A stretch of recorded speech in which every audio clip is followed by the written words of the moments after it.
The TVWAN News is proudly brought to you by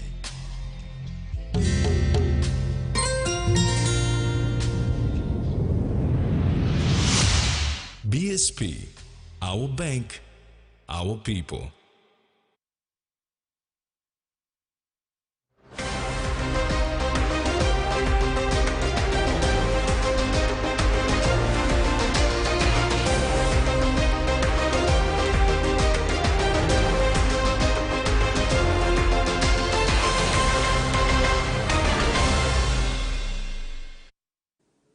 Hello, this is TV1 News. Thanks for joining us. I'm Maricela Kelaton. And I'm Terry Longwood. Join me for sports later on in the news.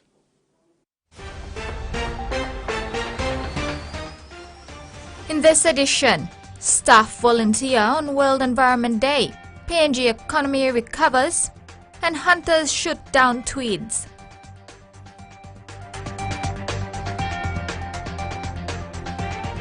Since 1973, World Environment Day has been annually celebrated on June 5th, serving as the largest global platform for environmental public outreach. Led by the United Nations Environment Programme, millions of people worldwide participate in this momentous occasion. This year's theme is Beat Plastic Pollution. In celebration of World Environment Day, dedicated staff members of Digicel PNG joined forces with students of Ward Street Primary School to plant trees and promote environmental conservation. The enthusiastic Digicel team arrived at Ward Street Primary School with shovels, garbage bags and an array of saplings. This collaborative effort aimed to instill the importance of nature preservation in the hearts and minds of the young students. Eager to begin the eco-friendly mission, the Digicel team and selected students divided themselves into groups and dispersed across the school grounds. The objective was to plant trees and various plants in designated areas, creating shaded spaces for the students to nurture them over the years to come. Staff of Digicel Pacific today volunteered to paint classrooms at the Sevese Moria Primary School in Vabukori as part of the telecommunication company's International Changemakers Week program. Coinciding with World Environment Day, the volunteers took the opportunity to give back to the local community through this collective act of service. 50 staff of Digicel Pacific in Port Moresby banded together to paint 4 classrooms at the Sevese Moria Primary School in Vabukori in the Moresby South Electorate. As part of the telecommunication company's International Changemakers Week that commenced today, the Digicel Foundation, as part of their Live, Love and Learn program, invited staff to volunteer to give back to local communities. Coinciding with World Environment Day, the volunteers actively engaged with the students, assisted in the cleanup of the classrooms and then got to painting them. A tree planting activity was also incorporated. They'll be doing the cleaning up and repainting the classroom to the color, original color. We think Digicel coming on and doing this cleaning for the school, which we should be keeping the place clean. It's our school environment. Digicel's Valda Kereo says Changemakers Week commenced today, June 5th, and will conclude on Friday the 9th. This is also part of our Live, Love, Learn program, which is 3L staff, which actually encourages staff to give back to the communities and also give up one of their days to volunteer. So currently here they are painting the school. They've actually washed down all the 4 classrooms, and now they're painting, and we will also be planting plants for the school as well. Yep. Kero says Digicel staff in other centers like Ley, Goroka and Mount Hagen are engaged in activities that include book donations, delivery of baby bundles and donation of toiletries. Similar to the one program that we have here at Sevese, at Cheshire Homes, we will also be painting their classroom and also their playground and planting plants in their schools. So another group of 50 volunteers from the Digicel will also take part on Friday to come along and volunteer their time and help out with the school. Beat plastic pollution is the theme for this year's World Environment Day. At Santos, waste reduction initiatives included a cleanathon in Kutubu Southern Highlands on Sunday, June 4th. Staff also honed in on their creativity using recycled material to create work of art such as an Instaframe decorated with flowers made from plastic containers, in step with its purpose to create a better world for everyone. Santos pursues its environment objective with reference to the UN Sustainable Development Goals, in particular, Goal 12, responsible consumption and production, Goal 14, life below water, and Goal 15, life on land. The two-day Provincial Governors Conference began on Sunday, May 4 in Port Moresby. Prime Minister James Marape made a strong call to the government and public service bureaucracy to move along the work of reforming the provincial government system so these governments can be able to better deliver services to the people. With the team continuing dialogue to empower provinces for improved service delivery, economic growth and self-reliance, the two-day Governors' Conference kicks off on Sunday in the nation's capital, Port Moresby. Prime Minister James Marape opens the conference with a strong call for the leaders to move along the work of reforming the provincial government system. Our weaknesses, our inherent weaknesses are notable. That is why reforms are important. Taking on from the considered weaknesses we carrying through are inherent in our system, we must bring reform.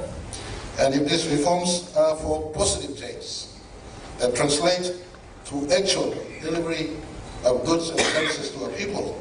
The Prime Minister reminded the leaders that Pangu created the provincial government system in 1975, and this Pangu-led government will empower the provincial governments to work better for our country.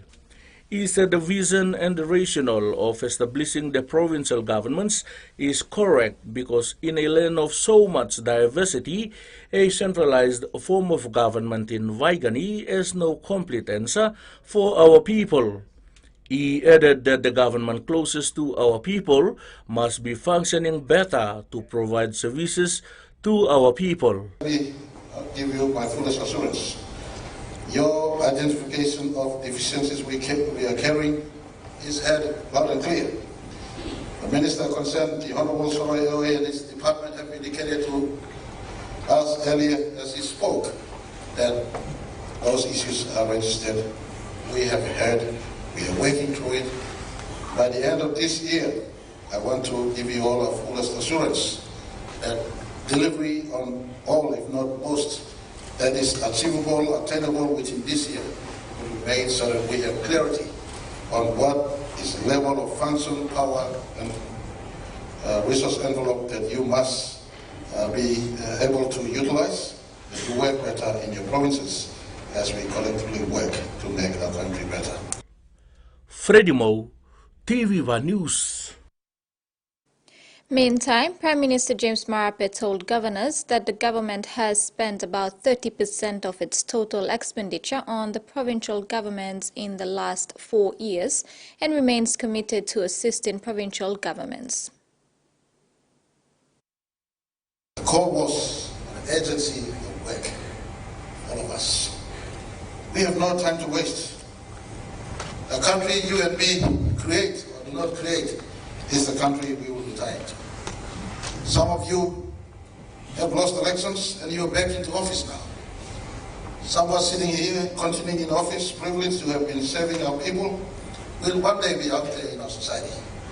The country you will retire into is the country you are building or not building. The World Health Organization has provided crucial support to the Papua New Guinea National Department of Health by enhancing its routine immunization program and ongoing vaccination campaigns. During the recent measles, rubella, polio, and vitamin A supplementary immunization campaign, WHO presented 800 adverse events following immunization kits to the NDOH. These kits play a vital role in enabling healthcare workers to promptly address any adverse reactions that children may experience immediately after receiving their vaccines.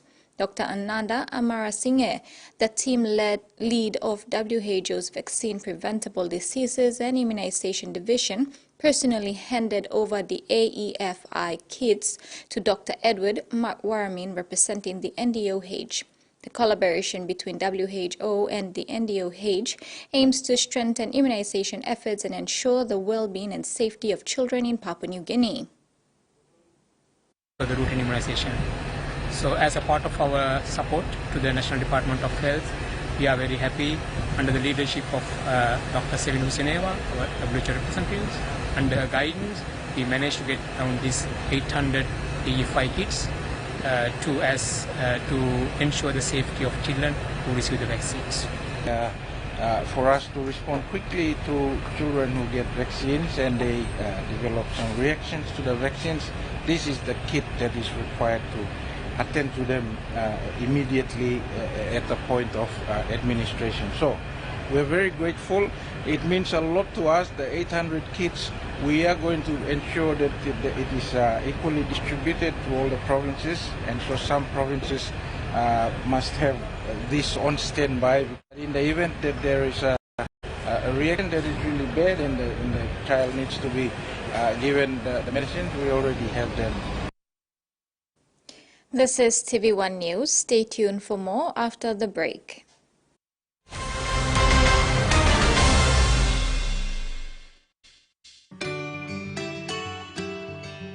It was during and after COVID that really motivated me to want to take up life insurance. I think savings is very important, and I think One Talk Delight provides a disciplined approach to savings, and it's a good investment to want to think about the future, because it's always nice to have plans for what you want to do later on. With you for life. Whether we're playing sport, exercising for fitness, being active for work or play, just having some fun, or just chilling, there is one name we can count on that we know will keep us going strong. Skell Rice. Healthy, nutritious, delicious medium grain rice full of vitamins and minerals. Skell helps us maintain a healthy, active lifestyle so we can enjoy every day. Skell Rice. Skell Life.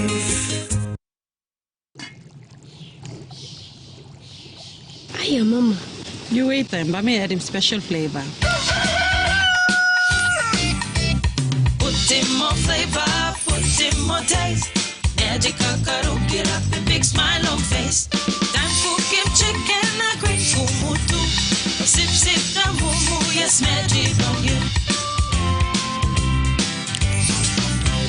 Magic, the taste PNG loves. The Toyota JD Hiace bus comes in 14 and 15-seater high-roof luxury model powered by 2.8 liters JD engine for optimal performance output, fuel efficiency and quietness, designed with improved safety features and easy maneuverability for tire steering angle. The Hiace lift suspension and annular frame structure is opted for smooth ride, comfort and safety. Experience the ride on the Hiace bus and experience the Hiace pride, the bus that exceeds all expectations. A quick favorite meal for the day does feel good. Snacks Noodles is my choice for a simple meal. It is easy to prepare and fast to cook. And with a touch of flavor and ingredients, quality noodles that can be cooked and enjoyed in many different ways. You see, my whole family loves it. It's made here in PNG and comes in different pack sizes. Snacks Noodles, tastier but you like it more. From the biggest to the best, you want it? Fight Sports has it. Live premium fights from around the world, plus exclusive original programming you can't find anywhere else. Fight Sports is the new home to your favorite fights and much more. One network, one destination. Fight Sports delivers it all. TV's new undisputed champion. Leave the fighting to us. Leopards, bison, cheetahs, and more. Ideally, all of these animals roaming freely would paint a beautiful picture. However, human progress won't allow that. The next best thing is to give them value. Join Dan Cabela as he sets out on an international journey of discovery within the world of conservation. There is no one-size-fits-all solution, and science is the best hope to find answers for their survival. Hard Truths of Conservation, streaming now on Outdoor. Parliament will resume tomorrow, Tuesday, June 6 at 2 p.m. One of the agendas that will be debated during Parliament is the Constitution Amendment Law and the Organic Law on the Autonomous Governments. The amendment was being proposed by the New Ireland Provincial Government, East New Britain Provincial Government and ENGA for enactment to establish the constitutional basis for the autonomy arrangement for the provinces and the country. The Constitution Amendment Law inserts a new Part 15 in the Constitution to authorize the granting of an autonomous status for the provinces in Papua New Guinea. The Organic Law on the Autonomous Governments gives effect to Part 15 of the Constitution to enable the granting and establishment of an autonomous government in Papua New Guinea. This law set out the constitutional and the legislative basis and framework for the autonomy arrangement. Papua New Guinea's economy has recovered above its pre-pandemic GDP with high commodity prices and the removal of COVID-19 restrictions, accelerating economic growth to 4.5% for 2022. According to the World Bank's latest economic update, PNG's fiscal deficit is estimated to have narrowed to 4.5% of GDP in 2022 compared to 6.8% in 2021, which reflects the government's continued fiscal consolidation and work to safeguard macroeconomic stability. The World Bank Papua New Guinea Economic Update reports has recommended that the country must continue to implement its plan to reduce the budget deficit. The report says that economic growth is expected to slow to 3.7% in 2023 due to lower global demand and supply constraints.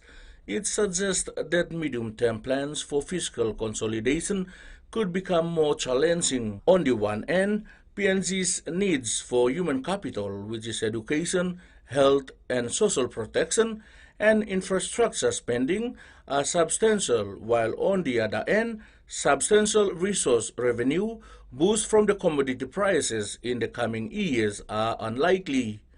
The World Bank report, subtitled Unlocking the Economic Benefits of Gender Equality, also makes a clear economic case for faster action on gender equality in PNG. The report says that bridging the substantial difference between men's and women's participation in better, more productive paid employment could raise GDP per capita by an additional 20% in the space of a generation. The report also finds that addressing gender-based violence could bring other substantial economic benefits beyond the obvious improvement to social well-being for women in PNG. The report estimates that annual productivity losses from absenteeism related to gender-based violence account for at least 0.5% of GDP, though the real cost is much higher. Freddie Moe, TVWAN News. During the national general elections in 2022, over 100 women were nominated. 64 were endorsed by a political party. The outcome saw 2 of these women under a political party win against all odds, making it another 5 years of male dominance on the floor of the 11th Parliament. The 2 women who were elected, Rufina Peter, Governor for Central Province, endorsed by the People's National Congress Party, and Cassie Sawang, member for Rai Coast Open seat in Medan Province and current Vice Minister for International Trade and Investment. Sawang was endorsed by People First Party. Undeniably, Papua New Guinea has been biased of women in politics for decades, and this is duly attributed to the challenges prevalent in our societies with respect to customary laws and ethnicity and other factors that hinder the launch of women into certain political arenas. As a way to address challenges relating to women launching into the political space, a post-election women's forum was held at the Divine Word University recently as an avenue for informed and strategic planning. The forum was co-sponsored by Australia Award Scholarships, Women Leading and Influencing, and the PNG Australia Alumni Association. It was themed Way Forward for 2027, Learning from the Experiences of Women Candidates. Rufina Peter, Governor for Central Province, and Kessie Sawang, Member for Rai Coast Open and current Vice Minister for International Trade and Investment, were joined by Dionila Roca Matbob, Member for Euro Constituency from the Autonomous Bougainville Government, Elizabeth Ramatlap, lawyer and candidate in the Sundown Regional seat, and Deputy Australian High Commissioner to PNG Dr. Joan Londas. Governor Peter and Minister Sawang shared collective experiences. It was important to recognize the key leadership skills and political strategies that women candidates employ, from being candidates to being elected to serving in office. Governor Peter shared of her election campaign and strategy, which shed light on the approaches that she took to succeed. In the same way, MP Matbob shared her success story as well of her election to the Autonomous Bougainville Government. These insights into the conversation will be a way forward in addressing the discrimination and unfair processes of the elections. Dr. Londas quoted statistics from the Inter-Parliamentary Union that globally women comprise over a quarter of national parliamentarians. Unfortunately, the percentage of women parliamentarians in the Pacific region is 8%, and Papua New Guinea records is lower than 2%. Her Excellency applauded Governor Peter and Minister Sawang while on the panel for taking a stand in politics and the enormous effort they had put in to get to where they are today. And the 11 national parliaments elected since Papua New Guinea's independence in 1975. Salome Vincent, TVWAN News. As part of the government's plan in police reforms and Enhancement Program 2023 to 2026, the Royal Papua New Guinea Constabulary is working towards transforming the police force. One of the steps taken to make the year 2023 the year of law and order reforms, the RPNGC, under its existing partnership with the Somare Institute of Leadership and Governance, has been providing the much-needed training to upskill members of the police force. 40 members of the RPNGC, including administration personnel, have recently been officially inducted into the public service after completing a week training on public service induction. ACP Human Resource Division Chief Superintendent Samson Sigiyaru said the training is part of the customer service improvement plans for RPNGC. Meanwhile, under the partnership between SILAG and RPNGC, a 40-week training in Executive Diploma in Leadership and Governance will commence this month for members of the police force. When we come back, a look at what's making headlines in the region.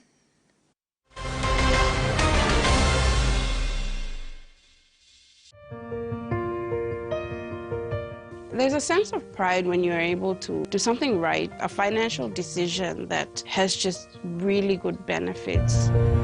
With BSP Life Insurance, there's that alleviation of that worry when you pass away. The benefits of the BSP Life Insurance would meet those expenses on behalf of my family. If you're young and you have kids, you owe it to your children to make sure they're not left behind when you pass on. With you for life. He loves the Maroons. He loves the Blues. But there's one thing that brings everyone together. SP Lager, Bunyamyumi.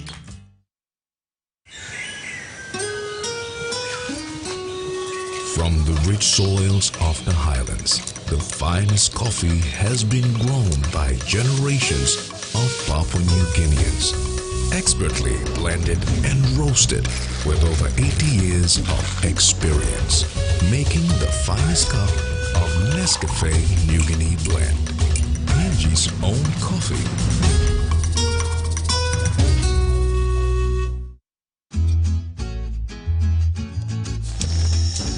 Papua New Guinea, We love a reason for a family gathering. A reason to play. A reason to ignite the flame. A reason to cook the best with the best.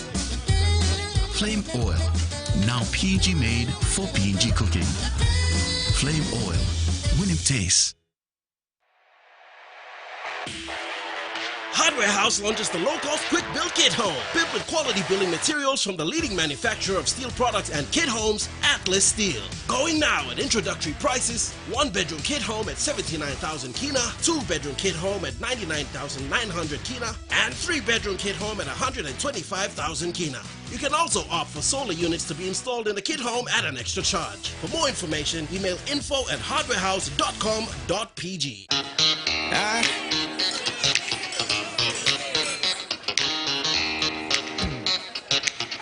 Superstition ain't the way.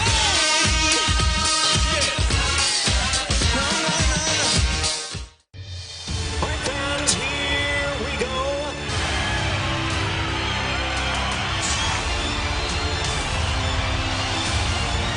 Floyd Mayweather has done it.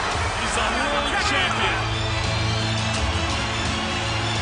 It's all over. The crowd comes to its feet. Champion of the world. Don't miss mega fights, only on Fight Sports. Right now, we're facing a man-made disaster of global scale. Our greatest threat in thousands of years, climate change. If we don't take action, the collapse of our civilizations and the extinction of much of the natural world is on the horizon.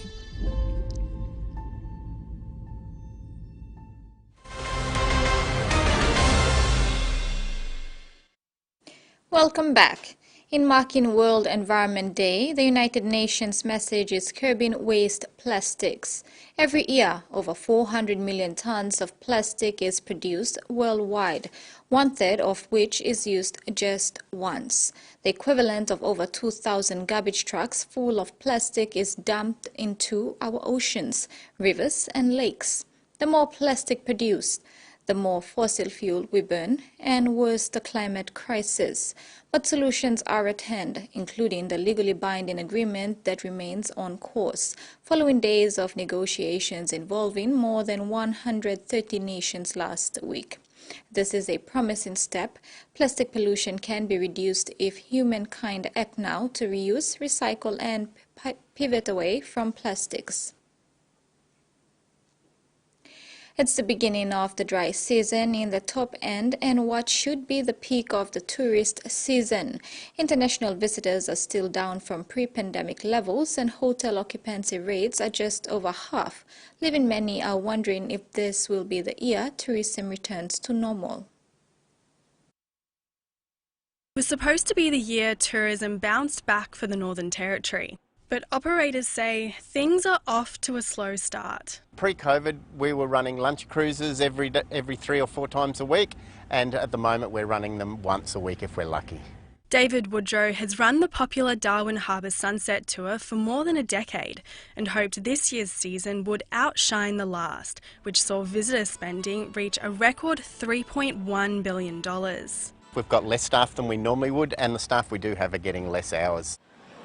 The NT government's budget in May allocated $35.6 million for marketing over the next 2 years to convince tourists to tour the territory. But the industry is worried the cash won't make an immediate impact, saying the next 6 months are crucial. We're coming off a significant wet season. This is the opportunity for business to stash a few dollars away and be ready for the next wet season. The pent-up demand that we had last year following COVID, Darwin was certainly high on everyone's bucket list. But now bucket loads of Aussies are heading overseas, with others finding travel out of reach due to the cost of living crisis. Cost of flights, cost of accommodation, and certainly safety and security is a primary concerns. We're at the peak and it's not going to get any better that I can see. Official data is scarce, but breathing space at the usually packed Mindil Sunset markets gives an indication of the impacts of low international tourist numbers. Instead of being shoulder to shoulder, as we normally see coming through the food area, it is a little bit quieter. The season looking grim in its early days, but many operators remain optimistic for the months to come.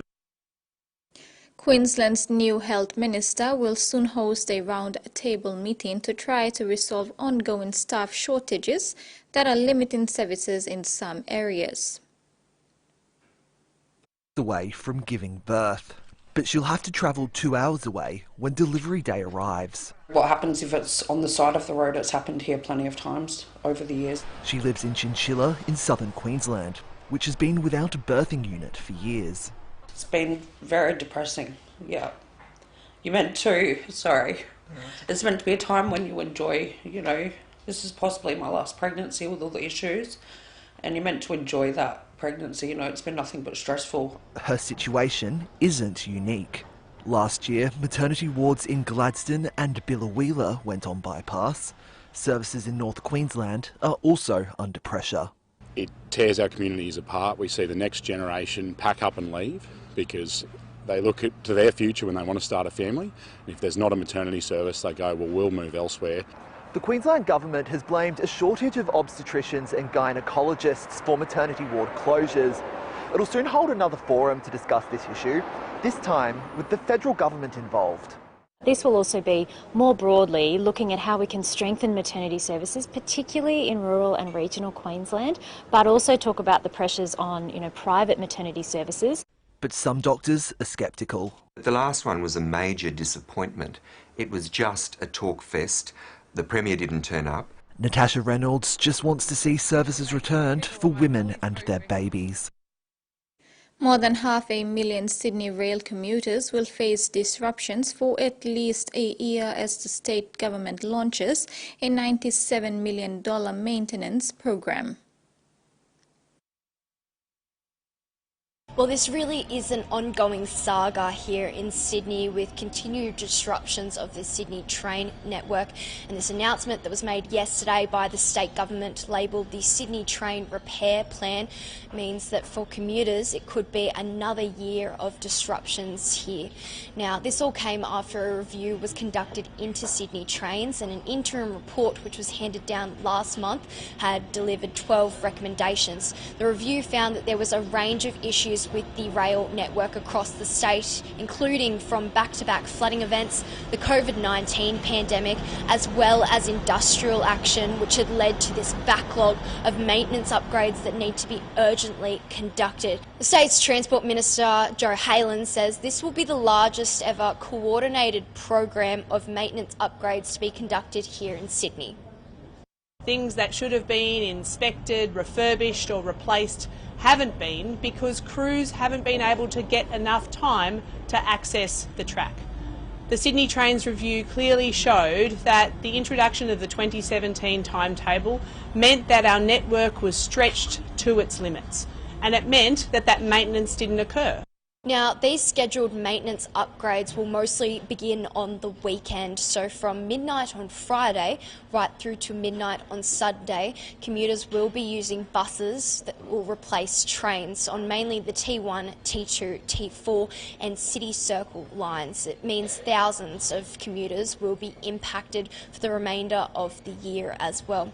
We have heard from the state's opposition leader, Mark Speakman, who's labelled the announcement as a PR stunt by the state government. He's also blamed the backlog of maintenance works on the unions and says that really there needs to be more done to improve the state's network system. So for those many thousands of commuters that rely on the state's public transport network, they will be facing another year of heartache as those upgrades and maintenance works continue.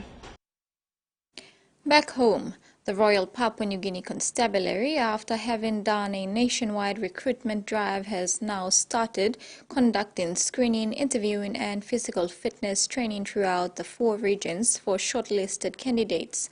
For the Northern region, the team in Medan began the screening process last week for over 1,000 regular applicants and almost 50 cadet applicants at the Marpe Hall at Tusbab Secondary School.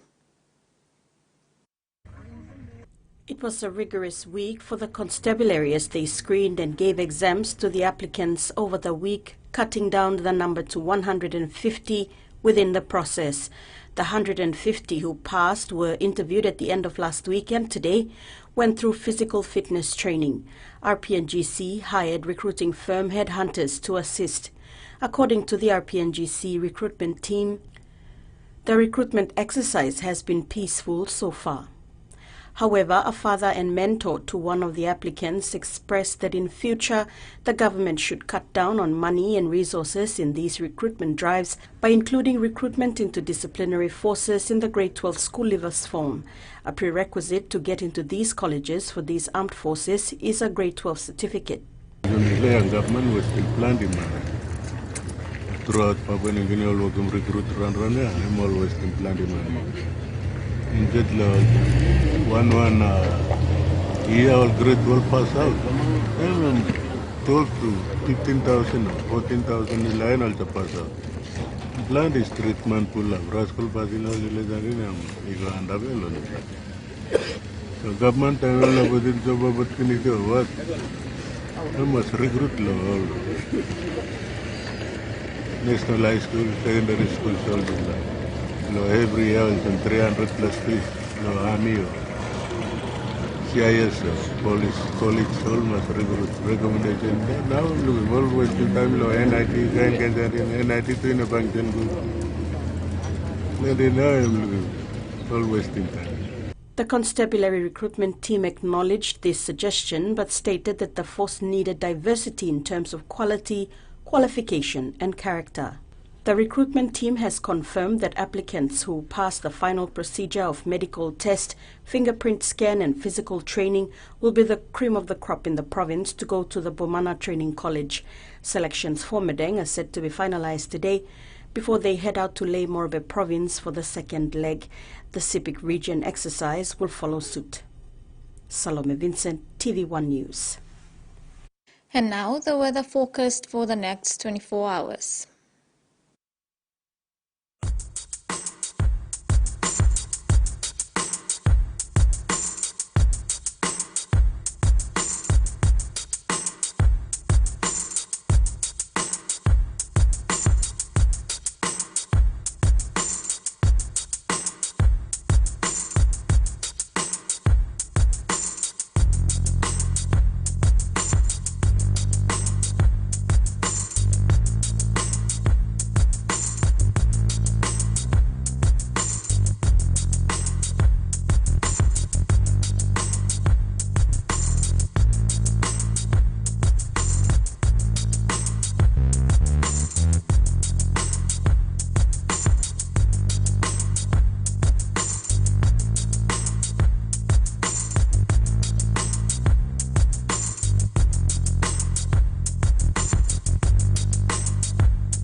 And that ends the news segment. Terry Lonbut will be back with news in Digicel ExxonMobil Cup, new executives for Koyari Rugby League and Hunters win at home. Stay with us.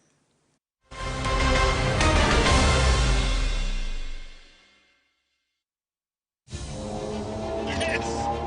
It's in the highs and in the lows. It's in the big things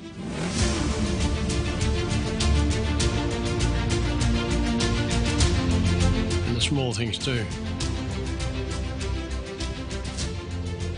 It's hard to put into words, but you'll know it when you see it. Terrain Tamer, when quality counts. Remember the joy of playing with your toys as a child? At Money Plus, we believe that every small business deserves a chance to build and grow. That's why we offer asset financing. Our chance to building something new, to see a different point of view.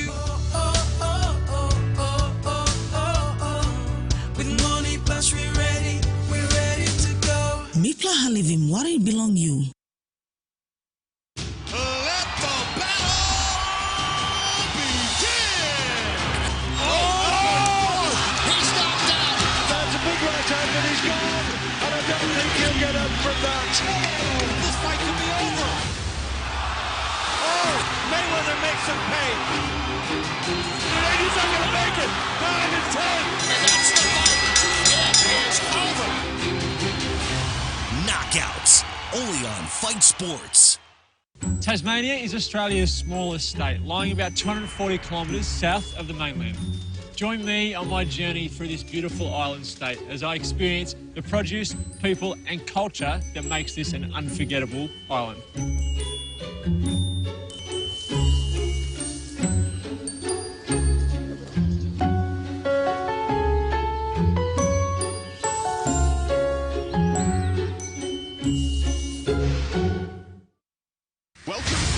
MotoGP to be a highly dramatic 18-lap Malaysian Grand Prix Moto2 starting with. So that's a very decent middle sector for the Alpine. They only half it all. They have crashed. They've gone into each other. What a start for Will Davison. Di Pasquale has been swamped. Some of the biggest and most talented egos in sailing. The two-time defending champions make it 2 in a row. See the toughest fighters in MMA in a whole new light. I had to show my true heart. MMA 30 is your window into their lives. These are my horses, my childhood house. My judo is a huge asset for me. An exclusive all-access pass. We're here for his bachelor party. With your favorite stars of the sport. I want to be known as one of the greatest. Watch MMA 30, only on Fight Sports. Get ready for a mouth-watering dive into the wild with Mike Robinson. Look at that! Good job. Ow! It's the ultimate catch and cook. I have noticed that you have not gutted it. I tend not to gut it. There's so much flavour. That's stunning, to be fair. You know, we're enacting what our ancestors did. It's in our DNA to do this. Fishing the Wild. A brand new series coming soon on Outdoor.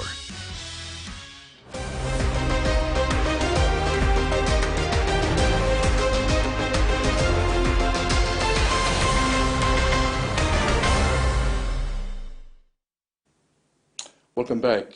In sports, Port Moresby men's softball competition draws closer to the finals with only 2 rounds remaining.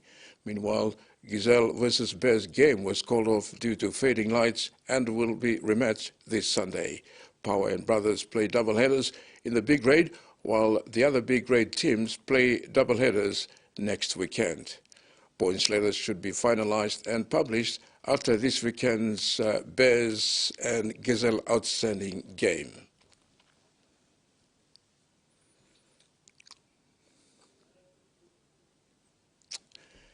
Samoa registered their first ever Oceania Rugby Women's Championship, narrowly beating Fiji 1918, and also registered their place for the W15-2. Following an epic decider on Australia's Gold Coast, Samoa will now take their place in the Women 15-2 as Oceania champions, alongside qualified teams Scotland, Japan and South Africa, when the tournament kicks off in Cape Town on 14 October.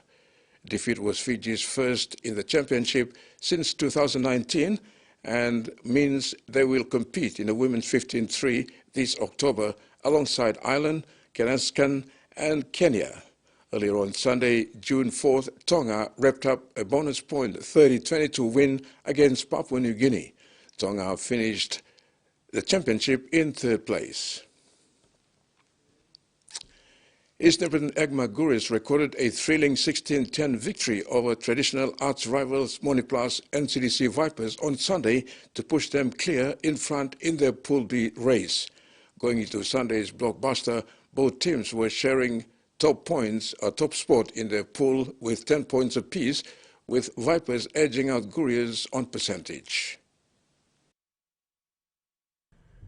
Foundation clubs Egma Gurriers and NCD Port Moresby Vipers took to the Santos National Football Stadium on Sunday to replicate and show off their wares, while they are still the benchmark teams of the National Rugby League. The physicality and pace of the top of the Pool B Classic was next level, that kept the vocal crowd cheering their teams on throughout the intriguing match-up. After their round to 16-12 loss to Gurriers in Kokopo, Vipers went into the match with a plan to reverse the curse on the boys from East New Britain fielding possibly the strongest lineup yet for this season. Their forward pack, led by skipper Fedro Kene, Stanton Albert and Abel Remy and Max Winnis at dummy half, started peppering Guria's line early to set the platform for their spine in Nicky Asu and Joel Gena, while out the back Brendan Gutuno and Vicky Cavao Jr. were threatening with every run. Gurias, to their credit, held firm to repel the early Vipers' surge thanks to their big man Jordan Pat, Stephen Bruno, Alex Max and Nixon Waki, who stood up to the challenge. Interestingly, Gurias had a number of former Vipers in their lineup. William Tirang at centre, Caris Peter in 7 and Waya Koi from the bench also became targets.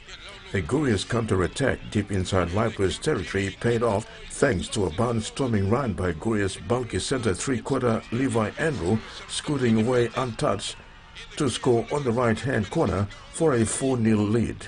In the 19th minute, Guria's powerhouse back rower Alex Max came up with one of his trademark runs, using his deadly footwork and speed to fool the Vipers' defence, streaking away to put the Gurias further in front 10-0, leaving the Vipers shell-shocked until half-time. As expected, the Vipers came out of the sheds with a change in mindset and attitude, showing great resilience in their defensive efforts, putting on some good set plays inside Guria's half. They were able to convert possession into points, this time a beautiful lollipop pass from Junior Keval to his winger Jaran Piton to score Vipers' first points to trail 6-10.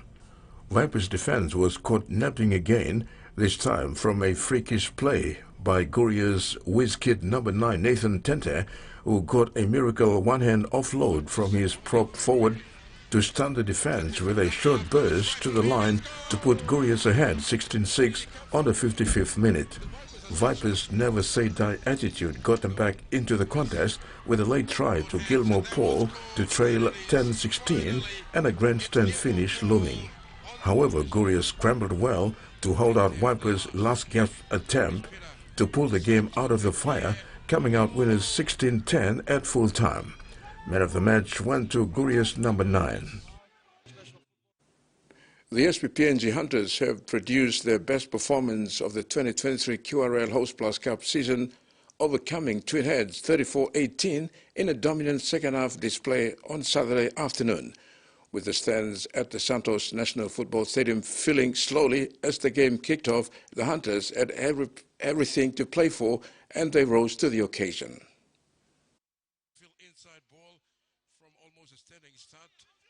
Despite conceding first points through NRL experienced halfback Toby Taxton to trail 6-0, the Hunters held their nerve to quickly drag the game into a grind.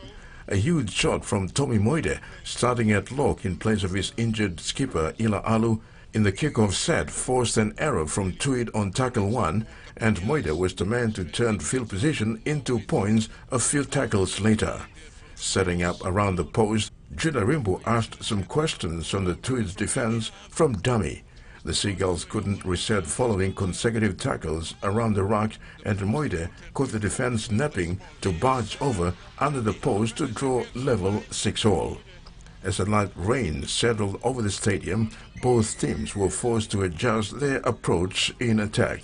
The Seagulls, though employ an expensive approach to their footy, stuck to their guns to move the ball smoothly across the field, proved too much for the Hunters when fullback Lyndon McCready matched up on Epel Capinias and used his speed to beat the big Hunters prop. With a 12-6 lead, it looked like Tweeds were in control of proceedings, but the Hunters' fifth tackle options kept them in the contest. Joshua Mire and Jamie Mavoko kicked smartly to end their sets, winning the field position for PNG and putting the pressure back on the visitors. Mire was first to set up points when he rolled a beautiful weighted grubber kick into the in goal for captain Brendan Nima to score just short of the dead ball line. Not to be outdone by his house partner, Mavoko stepped up in PNG's next attacking set to bamboozle Tweed's defense on their own line. Mavoko used his footwork and sleight of hand to engage two defenders before passing Moria into space on the edge. Moria's try gave PNG an 18-12 lead going into the sheds. Both teams went set for set, but it was the kicking game of Mire and Mavoko that slowly swung momentum in PNG's favor. A perfect 40-20 kick from Mavoko instead marched them into good field position. Strike center Roderick Tai would extend PNG's lead from there, icing a trademark Hunters attacking set. Energetic carries from Nima and Junior Rock in yardage bent the Seagulls' line to get PNG on the front foot. A late offload from Rock compounded things for Tweeds as Sonny Wabo chewed up meters in second phase. Stripped for numbers, Tweed had no answer to Tai, who beat the cover defense to slide over the corner. Taking confidence from their defense, the Hunters added to the scoreboard as the clock wound down, again forcing a Tweed error with their line speed. Tai was on the spot to scoop up a loose ball and send speedster Solowane racing into the backfield to score. Getting reward for his leading role in the front row, Hunters prop Junior Rock crashed over the line in the final minutes to ice the game for PNG. A consolation try to Seagulls winger Caleb Nangamo allowed Tweeds to finish on a positive note, but it was all Hunters in round 12. With 2 more home games at the Santos National Football Stadium in the coming weeks, the Hunters have a wonderful opportunity to climb up the Host Plus Cup ladder and stay in touch with the top 8. I think we go back to our drawing board and we talk to ourselves to work hard and come back, and it showed in the game today that we really work hard for this win, so I think everybody's going to be happy and the staff as well. We just want to say thank you for sticking with us through our big losses and some of the games that we should have won back home, but thank you for sticking by and thank you for all the support. I think it's just the attitude thing. There was times in the game I thought we were going really well against these boys because we knew they were going to come out and they were really physical, but we just can't put it together for 80 minutes, and I think that's just comes down to attitude, changing our attitudes towards the game and stuff. So this is my 4th time, so it's good to be back. I think last time I came back was 2019. I think we did a little bit better against them, but we still didn't win. The Koyari Rugby League Association has a new executive. A highly anticipated meeting was convened on the 14th of May 2023 to elect the new office bearers, which included President Anthony Abavu, Stanley Okiva as Vice Secretary, Alfred Tellingapua, Treasurer Roslyn Bradshaw, and Competition Manager Paul Midnar. Former PNG Hunters player Anthony Abavu has put his hand up to take the league to the next level with a focus on working together, restoring good governance, decency, transparency and accountability. The meeting saw the participation of club presidents and members of the Koyari Rugby League community standing united to restore good values of good governance. New President-elect Mr. Abavu expressed his gratitude to the league members for placing their trust in him. He emphasized his commitment to restoring the values of good governance, decency, transparency and accountability within the Koyari Rugby League. One of the primary goals outlined by the new office bearers is the construction of a dedicated rugby league stadium. This facility will provide a home ground for the Koyari Rugby League and serve as a symbol of their commitment to the sport. The office bearers understand the importance of having a suitable venue to host matches and encourage community participation and develop young talents. Furthermore, the Koyari Rugby League Association aspires to see the Nagavas, a local team with immense potential participation in the semi-professional league, the DDSL Cup. This step would not only elevate the status of the Nagavas, but also showcase the rich rugby league talent within the Koyari region to a wider audience. With the election of these new office bearers, the Koyari League has taken a significant step towards revitalizing the sport in the region. And that's our sports segment for today. Marisila. Thank you, Terry. That wraps up the news tonight. Goodbye. Bye.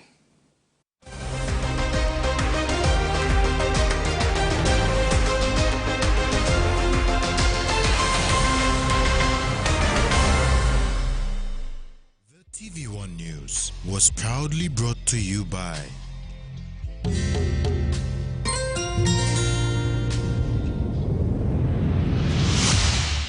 BSP, our bank, our people.